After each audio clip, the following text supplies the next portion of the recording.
दोस्तों नमस्कार। YouTube channel चर्चा का विषय में आप सभी का मैं विश्वपति स्वागत करता हूं। आज बात करूंगा 20 जनवरी 2025 के बाद के 1461 दिन, 1461 दिन दुनिया के लिए कैसे रहने वाले, कितने खतरनाक होंगे, कितने खूनी होंगे, और इस दौरान कितने राजनीतिक चैलेंज दुनिया के सामने आएंगे, कितने राजनीतिक और भौगोलिक बदलाव इस दुनिया के सामने होंगे। इसका आधार कोई ज्योतिष नहीं है, इसका आधार मेरा एक राजनीतिक आकलन है जो मैं आपके सामने रखने जा रहा हूं। दोस्तों, मैंने 20 जनवरी 2025 का दिन क्यों चुना, सबसे पहले बता दूं। इसलिए चुना कि 3 खिलाड़ी टीम में पहले से मौजूद है, लेकिन चौथे खिलाड़ी अमेरिका के राष्ट्रपति अब वो बदलने जा रहे हैं और 20 जनवरी 2025 को नए खिलाड़ी डोनाल्ड ट्रंप सत्ता संभालने जा रहे हैं। जब तक ये मेरा वीडियो आपके पास पहुंचेगा, डोनाल्ड ट्रंप शपथ ले चुके होंगे या ले रहे होंगे। तो अब जो अगले 4 खिलाड़ी हैं इस टीम के, वो अगले 1461 दिन तक सत्ता में रहेंगे, लगभग ये बात निश्चित है। इनमें टीम में 2 खिलाड़ी रूस के राष्ट्रपति पुतिन और चीन के राष्ट्रपति शी जिनपिंग ऐसे हैं जो काफी लंबे समय से सत्ता में, और उनके देशों का राष्ट्रपति के चयन की प्रक्रिया ऐसी है कि वो अभी लंबे समय तक सत्ता में बने रह सकते हैं। शी जिनपिंग ने भी अपना आजीवन कार्यकाल कर लिया है। जब तक वो जीवित रहेंगे तब तक वो चीन के राष्ट्रपति रहेंगे, और सोवियत संघ के अंदर भी, रूस के अंदर भी पुतिन जब तक चाहेंगे, फिलहाल जैसा कि वहां पर आरोप लगाया जाता है उस हिसाब से वो जब तक चाहेंगे राष्ट्रपति रहेंगे। तीसरा खिलाड़ी भारत था। तो भारत में जून में चुनाव हुआ है और यह तय हुआ कि नरेंद्र मोदी ही भारत की कैप्टनसी करेंगे। तो तीसरे खिलाड़ी जून 2024 में शामिल हो गए। इनका भी कार्यकाल 2029 तक है। टीम का चौथा खिलाड़ी अमेरिका, जो बिडेन चूंकि रिटायर हो रहे थे और उनको अब जाना है, वो चुनाव हार चुके हैं। तो नए खिलाड़ी आए हैं डोनाल्ड ट्रंप, जो 20 जनवरी 2025 को शपथ ले रहे हैं। तो इस तरीके से अब पुतिन, ट्रंप, शी जिनपिंग और मोदी, ये जो 4 खिलाड़ी हैं, ये अपनी अपनी टीमों के कप्तान, या ये कहो अपने अपने देशों के प्रधान 1461 दिनों तक, यानी कि अगले 4 साल तक रहने वाले हैं 20 जनवरी 2025 से। ऐसा नहीं है टीम में कोई और खिलाड़ी नहीं होगा। टीम में बहुत सारे खिलाड़ी होंगे, टीमों में बहुत सारे खिलाड़ी होंगे दुनिया में, लेकिन वो कौन सा खिलाड़ी किस टीम में रहेगा, ये बिल्कुल आईपीएल की तरह तय होगा। आपने देखा होगा आईपीएल के अंदर नीलामी होती है, और नीलामी में जो जिसको ज्यादा पैसे लगा देता है वो खिलाड़ी उस टीम में चला जाता है। तो फिलहाल इन 1461 दिन में बाकी के खिलाड़ियों का रोल भी ऐसे ही होगा कि जिसको जहां ज्यादा फायदा होगा वो उस टीम में शामिल हो जाएगा, और जिस टीम में रहेगा उसे नुकसान हो रहा होगा वो उस टीम को छोड़कर चला जाएगा। तो दोस्तों, 4 कैप्टन हो गए, 4 देश हो गए। रूस के राष्ट्रपति पुतिन, अमेरिका के राष्ट्रपति डोनाल्ड ट्रंप, चीन के राष्ट्रपति शी जिनपिंग, और चौथा प्लेयर भारत, जिसके कैप्टन कप्तान होंगे नरेंद्र मोदी। दोस्तों, ये चारों कैप्टन तय करेंगे कि अगले 1461 दिनों में दुनिया का क्या हाल होने वाला है। और मेरे विचार से दुनिया में बहुत बड़ा राजनीतिक बदलाव होने वाला है। दुनिया में कई देश मिट जाएंगे और कई देश खड़े हो जाएंगे, कई देशों की सीमाएं बदल जाएंगी। ऐसा क्यों है ये मैं आपको बताने जा रहा हूं। आपको सबसे पहले मैं रूस की ओर लेकर चलता हूं। रूस के राष्ट्रपति पुतिन है, और पिछले लगभग 10 वर्षों से वो लगातार अपने देश की सीमा बढ़ाने का प्रयास कर रहे हैं। मैं आपको बता दूं कि पुतिन केजीबी का एजेंट रहे। जब ये सोवियत संघ हुआ करता था, वो केजीबी का एजेंट हुआ करते थे, और सोवियत संघ टूट गया। उनके दिल में एक दुख है इस बात का कि मेरा देश टूट गया। उनका प्रयास है कि जब तक मैं जीवित हूं और जब तक मैं रूस का राष्ट्रपति हूं, रूस को सोवियत संघ वाला वैभव वापस दिलवा दूं। इसीलिए जो रूस के घटक टूटे हैं वो उनसे या तो संधि का प्रयास कर रहे हैं, या उन्हें रूस के साथ जोड़ने का प्रयास कर रहे हैं, उन्हें मिलाने का प्रयास कर रहे हैं। और इसी कड़ी में पिछले 3 साल से वो यूक्रेन से जूझ रहे हैं। आपको याद होगा 22 जनवरी 2025 से उनका यूक्रेन से युद्ध चला, और अभी तक लगभग 30% से 35% हिस्सा वो यूक्रेन के अंदर घुस चुके हैं। पूरा 30-35% हिस्सा रूस के कब्जे में आ चुका है, लेकिन पुतिन रुक नहीं रहे, लगातार बढ़ रहे। अभी तक इस टीम के दूसरे महत्वपूर्ण खिलाड़ी जो रूस का मुकाबला कर रहा था, अमेरिका, उसके कप्तान जो बिडेन थे। उनकी रणनीति थी कि रूस को, पुतिन को यहीं पर ही उलझने दो और यूक्रेन से भिड़ने दो। वो यूक्रेन को हथियार दे रहे थे, यूक्रेन को पैसा दे रहे थे, और अपनी टीम के अन्य सदस्यों, नाटो के देशों से और अपने सहयोगी देशों से यूक्रेन की मदद करवा रहे थे। बिडेन की रणनीति थी कि दूर से पैसा फेंको और तमाशा देखो। हो सकता है उनको दिमाग में ये प्लान हो कि रूस को यूक्रेन से भिड़ते हुए ही कमजोर हो जाने दो, और जब रूस कमजोर हो जाएगा तब हम हमलावर होंगे। मुझे नहीं पता ये रणनीति थी या नहीं थी, लेकिन मेरा अंदाजा।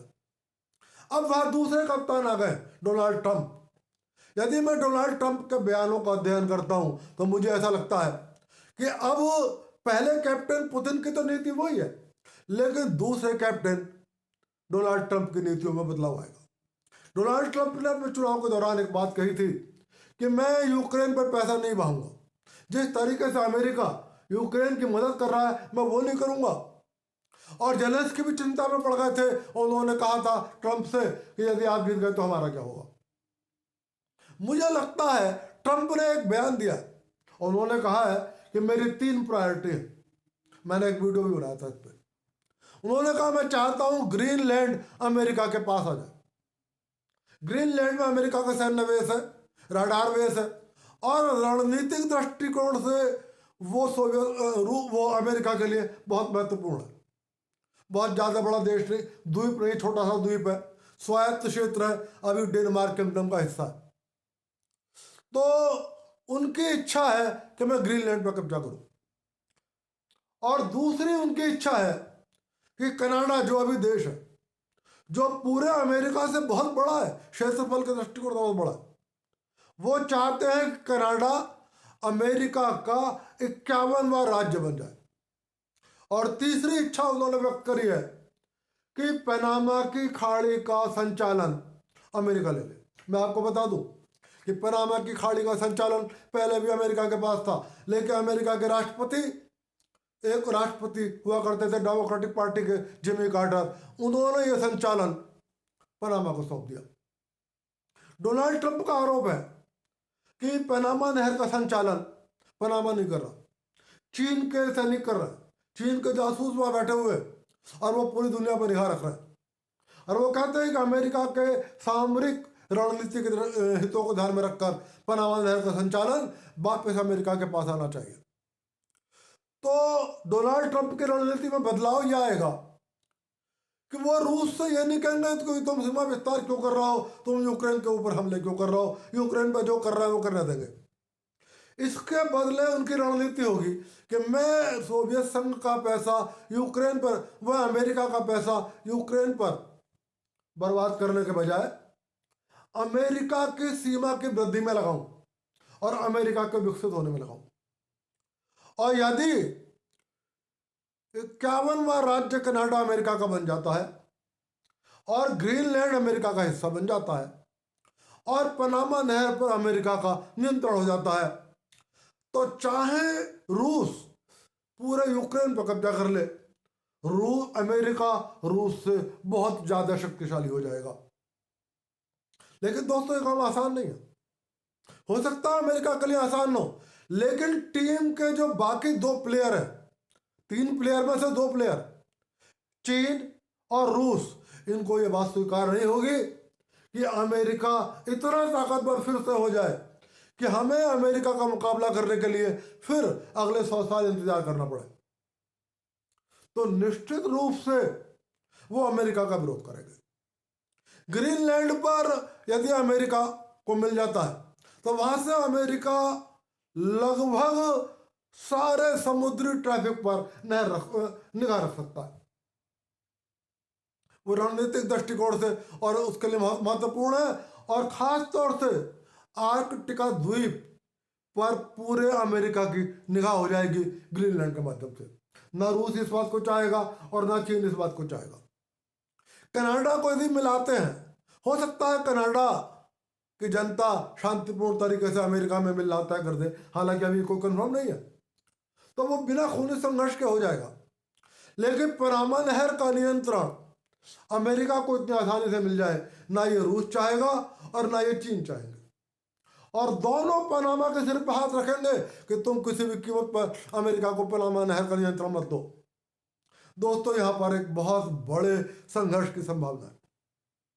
रूस और चीन हो सकता है ग्रीनलैंड को ना रोक पाए, रूस और चीन हो सकता है कनाडा को भी ना रोक पाए, लेकिन पनामा नहर का नियंत्रण अमेरिका के पास जाने से रोकने का हर संभव प्रयास करेंगे, भले ही उन्हें कोई अमेरिका का नया शत्रु खड़ा करना पड़े या खुद अमेरिका से मुकाबला करना पड़े। हो सकता है वो अमेरिका के लिए कुछ और समस्या पैदा करे, किसी और देश के सिर पे हाथ रखे, उसको हथियार दे, उसको पैसा दे और उससे कहे कि तुम अमेरिका को उलझाओ, ताकि अमेरिका ग्रीनलैंड न ले सके, ताकि अमेरिका कनाडा न ले सके और ताकि अमेरिका पनामा नहर न ले सके। तो दोस्तों, अमेरिका यदि डोनाल्ड ट्रंप अपनी इस रणनीति पर चलते हैं कि मैं ग्रीनलैंड लूंगा, मैं पनामा लूंगा, मैं कनाडा लूंगा और पनामा नहर का नियंत्रण लूंगा, तो यहां पर उन्हें बाकी के दो प्लेयर पुतिन और शी जिनपिंग से कड़ा मुकाबला करना पड़ेगा, और ये कड़ा मुकाबला खूनी संघर्ष और युद्ध में भी बदल सकता है। दोस्तों, यदि अमेरिका इन तीनों को लेता है तो अभी एक और समस्या खड़ी हो सकती है। आपको पता होगा कि चीन की बहुत लंबे समय से निगाह ताइवान पर है, और चीन लगातार यह बात कहता है कि ताइवान चीन का हिस्सा है। वो ताइवान को अलग स्टेट नहीं मानता। ताइवान की और चीन की और अमेरिका की एक संधि है, और उस संधि के मुताबिक ताइवान की सुरक्षा करने का दायित्व अमेरिका का है।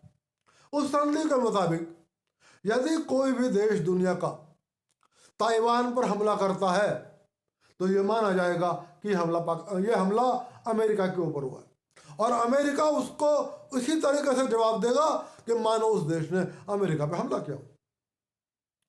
तो चीन की एक चाल ये हो सकती है कि जब अमेरिका अपनी सीमा बढ़ा रहा, रूस अपनी सीमा बढ़ा रहा, तो चीन ताइवान पर हमला कर सकता है, और यदि चीन ने ताइवान पर हमला करा तो ताइवान की जनता किसी भी कीमत पर चीन में जाने को तैयार नहीं है। वो चीन में अपना विलय नहीं चाहती। सब जानते हैं चीन एक दुष्ट राज है, दुष्ट देश है।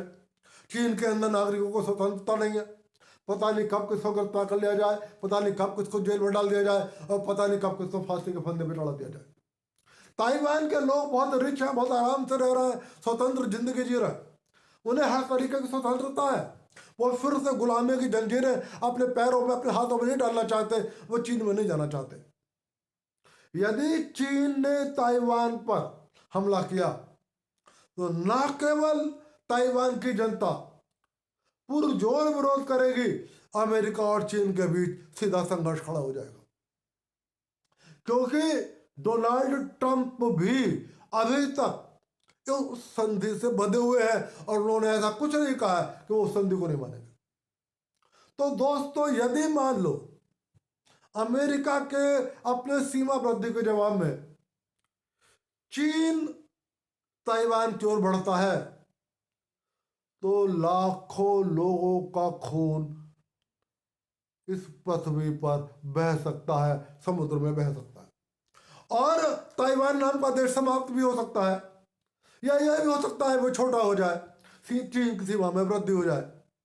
ताइवान अपने आप में इतना बड़ा नहीं है और इतना सैन्य रूप से मजबूत नहीं है कि वो अकेला चीन को मुकाबला कर सके। कहा यह भी जाता है कि चीन चाहेगा तो एक दिन के अंदर ताइवान पर कब्जा कर लेगा, लेकिन कहा यह भी जाता था कि रूस सोवियत संघ एक सप्ताह के अंदर यूक्रेन पर कब्जा कर लेगा, लेकिन आज 3 साल हो गए। तो इसलिए कुछ नहीं कहा जा सकता कि ताइवान कब तक मुकाबला करेगा, क्योंकि ताइवान का बच्चा बच्चा चीन के साथ जाने का विरोधी है, और वो अपनी पूरी क्षमता के साथ, पूरी ताकत के साथ चीन के प्रयासों का विरोध करेंगे। दोस्तों, अमेरिका भी विरोध करेगा, और यदि उस परिस्थिति में अमेरिका और चीन का खूनी संघर्ष शुरू हो सकता है। ऐसे में चीन को उसका मित्र देश रूस मदद भी कर सकता है। रूस की और मित्रता की दोस्ती है। उधर अमेरिका का सब प्लेयर है इजराइल, और आप देख रहे हैं कि अमेरिका के दुश्मनों को, जो इजराइल का दुश्मन है वो अमेरिका का भी दुश्मन है, और इजराइल का ही हमला करता है तो अमेरिका लगातार उसकी मदद करता है। ये अमेरिकी टीम का प्लेयर है। ऐसे ही रूस की टीम के भी फिलहाल अभी कई प्लेयर है, जैसे ईरान रूस की टीम का बहुत बड़ा प्लेयर है। तो उस परिस्थिति में जब चीन और अमेरिका युद्ध होगा तो वो युद्ध 4 देशों में बदल सकता है। वो युद्ध चीन, ताइवान, अमेरिका और इजराइल में बदल सकता है। तो दोस्तों, ये विश्व युद्ध चल रहा है, ऐसा नहीं है विश्व युद्ध शुरू होगा। आप यदि नहीं पहचान पा रहे तो मुझे लगता है आपको और गंभीरता से देखने की जरूरत है। पूरी दुनिया में जिस तरीके से हो रहा है ये विश्व युद्ध के ही हालात है। विश्व युद्ध ऐसा नहीं होता कि अचानक ही पूरी दुनिया में हो जाए, शुरुआत होती है, और शुरुआत मेरा मानना है विश्व युद्ध की हो चुकी है, और वो पीक पर पहुंचने में बहुत लंबा समय लगेगा। लेकिन ये 1461 दिन के अंदर मेरा यह मानना है कि वो महायुद्ध हो जाएगा। क्योंकि यदि चीन ताइवान के अंदर घुस जाता है तो इसका बहुत व्यापक खूनी प्रभाव होगा, और मैं ये भी कह सकता हूं कि एक बारगी को ताइवान के आसपास का समुद्र खून से लाल भी हो जाएगा। तो दोस्तों, यदि चीन ये करता है तो दुनिया का 3 प्लेयर युद्ध में फंसे हुए होंगे। रूस फिलहाल यूक्रेन में फंसा हुआ होगा, अमेरिका को एक और पनामा पर, एक और कनाडा को लेकर, एक और ग्रीनलैंड को अपनी एनर्जी भी वेस्ट करनी होगी, और पनामा को लेकर उसे अपनी ताकत का भी इस्तेमाल करना पड़ सकता है। कनाडा में उसे ताकत का इस्तेमाल शायद ना करना पड़े, ग्रीनलैंड में उसे अपनी ताकत का इस्तेमाल नहीं करना पड़ेगा। जहाँ तक मेरी संभावना है ग्रीनलैंड बहुत आसानी से अमेरिका के साथ चला जाएगा। लेकिन पनामा नहर के नियंत्रण के लिए, क्योंकि चीन और रूस दोनों नहीं चाहेंगे, यहाँ अमेरिका को सैन्य बल का प्रयोग करना पड़ सकता है। और ऐसे में यदि चीन ताइवान पर हमला कर देता है तो बहुत विशाल युद्ध हो सकता है, और ऐसे में रूस, Iran, Israel, Panama, America, Taiwan और चीन ये युद्ध में उलझ सकते हैं। जब ये इतने सारे देश युद्ध में उलझेंगे तो बड़े पैमाने पर खून खराबा होगा, बड़े पैमाने पर हथियारों का प्रयोग होगा, और दुनिया के विनाशकारी हथियारों का प्रयोग हो जाए तो आप संकोच मत करना, तो आप ये मत सोचना कि कोई आश्चर्य हो गया। दोस्तों, ये 3 प्लेयर हो गए, अब चौथे प्लेयर का क्या होगा? चौथा प्लेयर है भारत, और भारत के प्रधानमंत्री नरेंद्र मोदी। मैं आपसे एक बात बता दूं कि इन चारों प्लेयर में सबसे शार्प माइंड और जो सबसे तेज खिलाड़ी है वो भारत का खिलाड़ी है नरेंद्र मोदी, और उनके पास एक बहुत शार्प टीम है। जयशंकर प्रसाद, जयशंकर जी की टीम है, जयशंकर जी है, अमित शाह है, योगी जी है, डोभाल है। ये बहुत ही श्रेष्ठतम खिलाड़ियों की टीम है उनके पास भारत के अंदर, और मेरा यह मानना है कि ये चौथी टीम का प्लेयर इस महायुद्ध में सबसे आखिर में घुसेगा। ये चाहेगा कि पहले इन 3 प्लेयरों को लड़ने दो, इन 3 प्लेयरों की ताकत का इस्तेमाल होने दो, इन 3 प्लेयरों के हथियारों का इस्तेमाल होने दो, इन तीनों प्लेयरों की सेना को पस्त होने दो, और इन 3 के बाद भी खुद नहीं घुसेगा। हालांकि भारत के पास कोई खिलाड़ी नहीं है, दूसरे देश के रूप में कोई खिलाड़ी नहीं है, मैं आपको बता दूं। चीन के पास खिलाड़ी है, अमेरिका के पास खिलाड़ी है, रूस के पास खिलाड़ी है, लेकिन फिलहाल की जो राजनीतिक परिस्थितियां हैं भारत के पास खिलाड़ी नहीं है।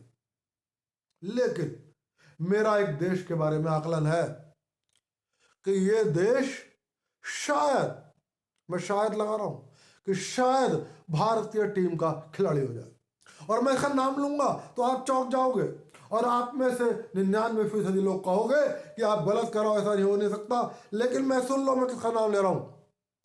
जो भारत का साथी प्लेयर होगा वो होगा अफगानिस्तान, और अफगानिस्तान का तालिबान। चौंक गए ना? लेकिन देखना, यदि परिस्थितियां वैसे ही चलती रही जैसा मैं सोच रहा हूं तो भारत का साथ देगा अफगान तालिबान। और जब चीन भी उलझ जाएगा, ऐसे में भारत चाहेगा कि पहले पाकिस्तान अपने मंसूबे बता दे। पाकिस्तान के मंसूबे क्या? पाकिस्तान का मंसूबा है कि वो अफगानिस्तान का बखान कॉरिडोर ले ले। भारत इन 3 खिलाड़ियों के बाद भी इंतजार करेगा और मुझे ये लगता है कि भारत से पहले पाकिस्तान युद्ध में शामिल हो जाएगा। और पाकिस्तान ये सोचकर कि इस समय अमेरिका फंसा हुआ है, इजराइल फंसा हुआ है, ईरान फंसा हुआ है, अमेरिका फंसा हुआ है, चीन फंसा हुआ है, ताइवान फंसा हुआ है, वो बखान कॉरिडोर पर कब्जे का प्रयास कर सकता है। लगातार सूचनाएं आ रही हैं कि पाकिस्तान की सेना लगातार एक प्लान बना रही है और उसके क्रियान्वयन का रास्ते देख रही है, कैसे क्रियान्वयन करना है। पाकिस्तान के लिए बखान कॉरिडोर बहुत महत्वपूर्ण है। यदि पाकिस्तान बखान कॉरिडोर पर कब्जा कर लेता है तो पहली बात तो यह होगी कि तालिबान बहुत तगड़ा मुकाबला करेगा पाकिस्तान का, और भारत यहां पर तालिबान अफगानिस्तान का साथ देगा। यहां पर यदि तालिबान भारी पड़ गया तो दोस्तों एक वो काम हो सकता है जिसकी आप सबको प्रतीक्षा है।